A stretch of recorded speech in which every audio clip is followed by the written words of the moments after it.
Abraham Lincoln. We all think we know the story, right? The log cabin, the Gettysburg Address, the great emancipator. But to really understand Lincoln, you have to see him not as some statue, but as a leader who was defined, shaped, and ultimately consumed by the single greatest crisis in American history.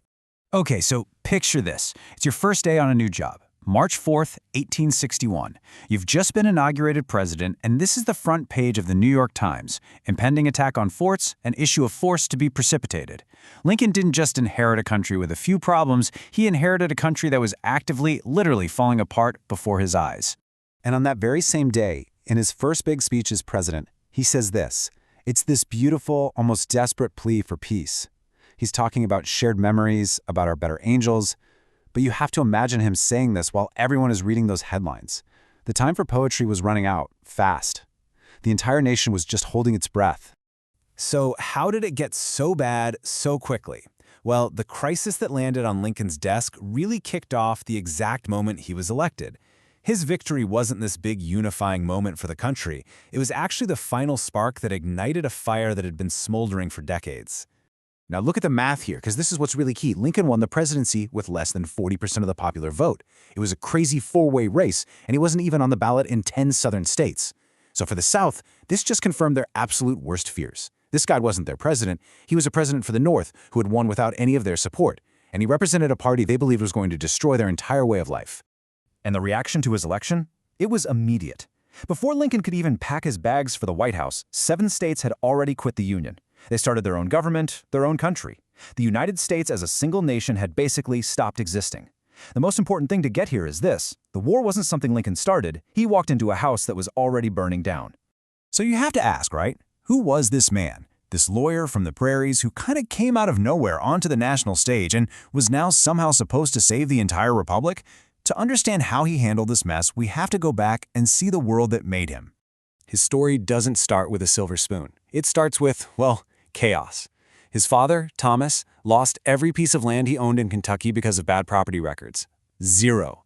Imagine growing up with that kind of constant uncertainty, knowing that everything your family built could just vanish.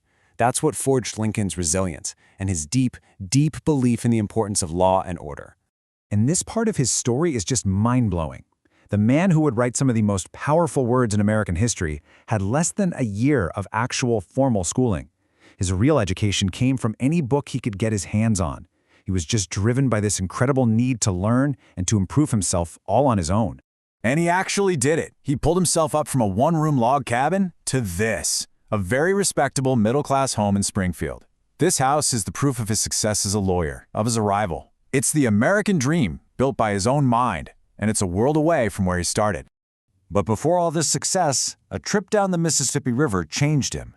He was a young man, and he saw the slave markets in New Orleans with his own eyes, the sheer brutality of it. It wasn't some abstract political issue anymore. Historians say it left an indelible impression on him, shaping the moral compass of the man who would one day have to decide the fate of millions of enslaved people. So for a while, Lincoln kind of stepped back from politics and focused on his law career, but then one political act just infuriated him so much that it dragged him right back into the fight, and it set him on this totally unlikely path to the presidency. The whole thing started with the Kansas-Nebraska Act. It basically opened the door for slavery to spread into new territories. And for Lincoln, that was a moral line in the sand. It lit a fire under him. He jumped back into politics with a real purpose, giving something like 175 speeches, all arguing against letting slavery expand one more inch. But you got to remember, under all that, he was a brilliant lawyer. He was known for being logical and clever. There's this famous story about a murder case where a witness swore he saw the whole thing happen by the light of a full moon. So Lincoln, calm as can be, just pulls out a farmer's almanac, shows the jury that the moon was barely a sliver that night, and boom, he won the case. And this quote? This is where he puts it all on the line. In 1858, running for the Senate, he drops this bombshell. He's not just talking about policy anymore. He's saying, look, folks, we can't keep pretending this country can't survive being two different things at once. He was forcing everyone to see that there was no middle ground left. Now, he actually lost that Senate race, but it didn't really matter. The debates he had with Stephen Douglas made him a star. And then he goes to New York and gives this speech at Cooper Union that just blows the doors off the place. He lays out this brilliant, intellectual case against slavery that just electrified the Republican Party. All of a sudden, this awkward guy from the West was a serious contender for president. And so he became president. But his real challenge, his real trial by fire, was only just beginning. Now he had to lead a nation through a war against itself, a war that would push his leadership, his morality, and his own strength to the absolute breaking point. I want you to just take a second and really look at these two pictures. On the left, that's Lincoln the lawyer in the 1840s, right? Sharp, ambitious. On the right, that's a different man. That's President Lincoln, deep into the Civil War. The transformation is just shocking. The weight of more than 600,000 dead Americans, of a nation ripping itself in two, it's carved into his face. The presidency didn't just age him, it haunted him. But even with all that pressure, think about the decisions he made.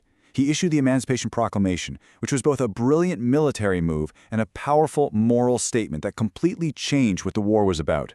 He stood at Gettysburg and redefined the whole struggle as a fight for a new birth of freedom.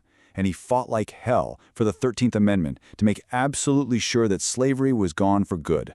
It is so crucial to remember this. He was not this beloved saint back then. To millions of Americans, he was a tyrant, a clumsy oaf, or a dictator.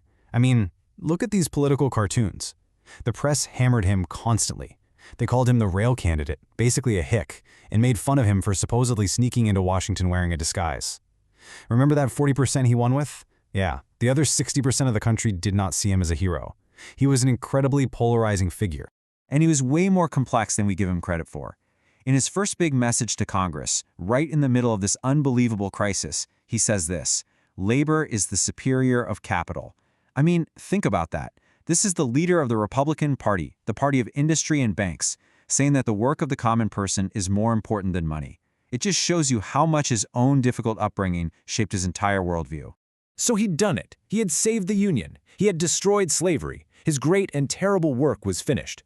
But he would never get the chance to build the peace he wanted so badly. His story would remain, tragically, unfinished. The speed of how it all ended is just heartbreaking. On April 9th, the war is effectively over. The whole country can finally breathe again. And just 5 days later, he's gone. The man who held the nation together through 4 years of absolute hell was gone in a single moment. In the end, this is what it was all about for him. This is what he was fighting for. It wasn't just about winning a war. It was about proving an idea, proving that a country founded on liberty could actually survive. These words from Gettysburg weren't just for the soldiers who died there. They were for all of us, a rededication of the entire American experiment. Lincoln boiled down the whole purpose of our nation into that one simple, powerful phrase. He believed that the government belongs to us, is run by us, and exists to serve us. So the question his life leaves us with is a pretty direct one, and it's timeless. In our own time, what does a government of the people truly demand from each and every one of us?